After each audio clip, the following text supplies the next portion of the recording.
If you want to change your life, my friends, you got to change your physiology and you got to change your focus. When you're trying to get wealthy, you want to go all in and it not be a bet. You need to know the space so well that you're like, I know for sure this is going to work. You can't have a standard education and expect to have an extraordinary life. It's not going to happen. The one breakthrough for all leaders is constant, never-ending improvement. And that means educating yourself and continuing to develop even greater emotional mastery, because that's what affects whether you execute or not. The opportunity for self-education is there. We have to change our psychology from, I'm going to do what everybody else does, and I'm mad because it doesn't work anymore, to the reality is this is the greatest time to be alive if you're growing, you're learning, you're educating, and you're developing valuable skills. So instead of complaining, you got to say, where are the skill sets valued in the marketplace? And how do I work harder on myself than anything else? Because if I become more valuable, then I will be able to give more, do more, and change more. When I interviewed Warren Buffett, I asked the most important investment he ever made in his life. You know what he said it was? I was thinking of all the companies he'd done, He said, Tony, go into Dale Carnegie. I said, what? He goes, because by developing myself, that's the most important investment. Those skill sets, learning how to persuade, learning how to speak, learning how to influence, all my ideas would have died on my lips if I hadn't been able to influence, and I learned it from that little course. Most valuable thing I ever did in my life, he said. Think of this for a moment. Do you know that every living soul gets exactly the same amount of time? Exactly the same amount of time. Figure it out. You can manage your activities. Make certain that what you're doing really makes a difference. Make certain that you're spending your time on activities that are productive, that are taking you in the direction of your goal. The traits that make you strange are the gifts that make you special.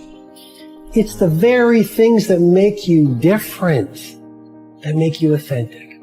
And if you don't fit in, I just want to share with you, I've never fit in.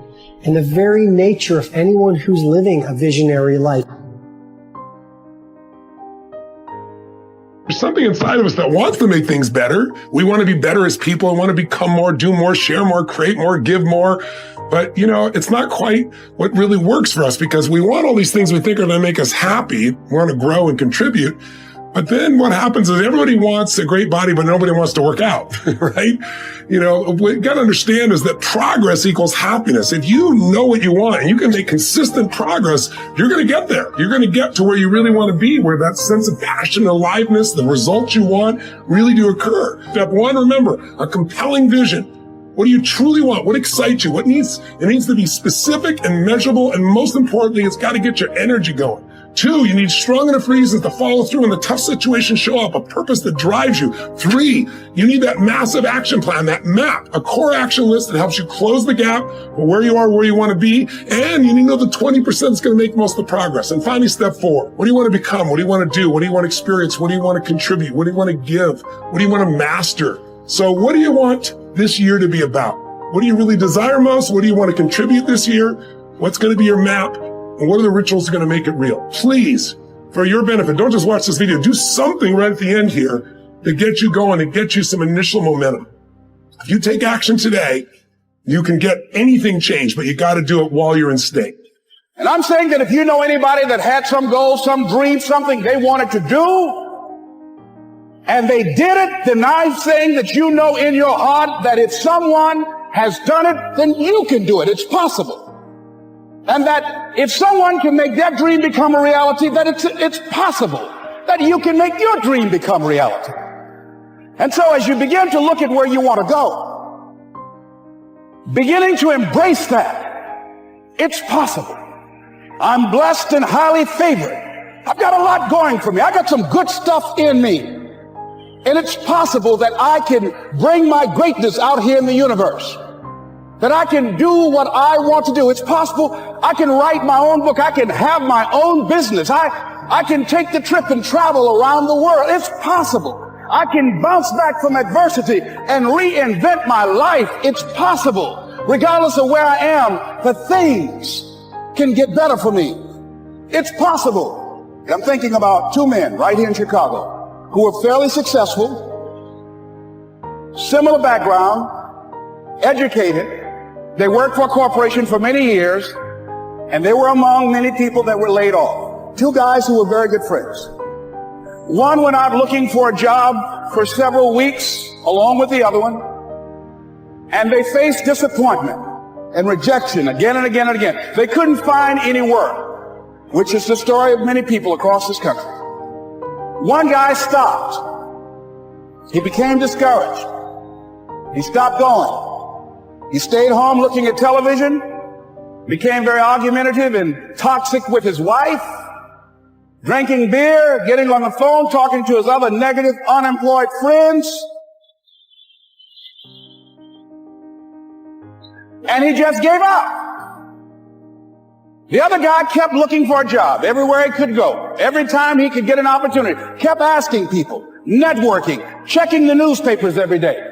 Kept going everywhere he could, trying to find a job. You have too much education. You're overqualified. You won't be here long enough. He kept going. He kept going.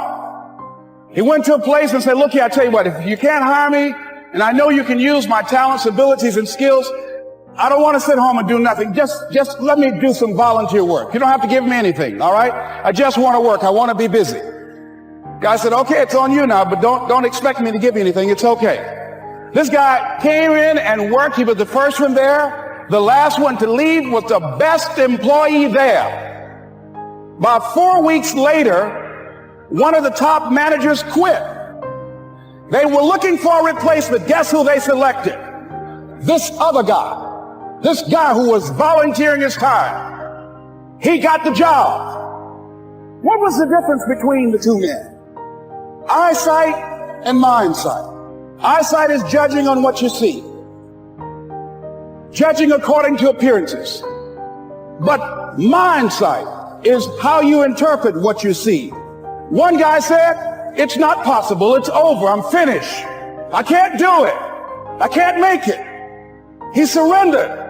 I've faced rejection again and again. I'm not going anymore. There are no jobs out there. But this other guy, he felt that in spite of the no's and rejections, in spite of how bad the economy is, in spite of what the newspapers are saying, that it's possible that somebody somewhere will give me a job. He just kept going, thinking it was possible. And guess what, ladies and gentlemen? That's what we have to do with our dreams.